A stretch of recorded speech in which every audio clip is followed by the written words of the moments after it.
खाना खाते वक्त मोबाइल को नहीं ताकते हैं। आइए इंडिया का स्वाद चखते हैं।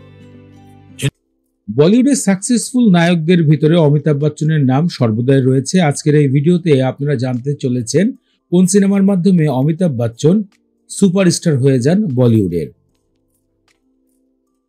অমিতাভ বচ্চনের কেরিয়ার শুরু হয় 1969 সালে সাত ইন্ডিয়ান নামক এক সিনেমা, যা সাত হিন্দুস্তানি। এই সিনেমার মাধ্যমে তার জীবনযাত্রা শুরু হলেও সেই সিনেমাটি কিন্তু সেইভাবে ব্যবসা করেনি। তবে চলিত সময় 1973 সালে জয়া বচ্চনকে বিবাহ করেন অমিতাভ বচ্চন। এর 2 বছর পর জয়া বচ্চনের সাথে শোলে সিনেমাতে দেখা যায়। তারা একত্রে অভিনয় করেন জয়া বচ্চন এবং অমিতাভ বচ্চন। কিন্তু ঘটনাটি শুরু হয় 1978 সালে।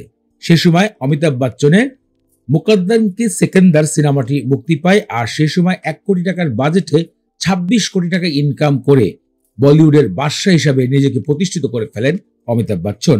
কারণ 25 গুণ টাকা ইনকাম হয়েছিল সে সময়। প্রযোজক প্রতিষ্ঠান দাবি করেছিল অমিতাভ বচ্চনের মতো নায়ক আর বলিউডে আসবে কিনা তা তারা সন্দেহ রেখেছিল। যদিও বা শাহরুখ খান, সালমান খান এখন ধুম ধারাক্কা টাকা ইনকাম করছে, কিন্তু সে সময় একবার চিন্তা করলে দেখা যায় 1 কোটি টাকা ইনভেস্ট করে 26 কোটি টাকা ইনকাম করেছিল মুকদ্দম কা সিকান্দার সিনেমাটি।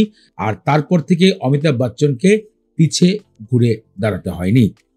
অমিতাভ বচ্চনের ছেলে অভিষেক বচ্চন, তিনি কিন্তু রীতিমতো সিনেমা পাড়া থাকলেও কিন্তু অনেকেই তার সম্বন্ধে বলে সে নাকি অমিতাভ বচ্চনের মতন কোনো কারিশমা দেখাতে পারেনি।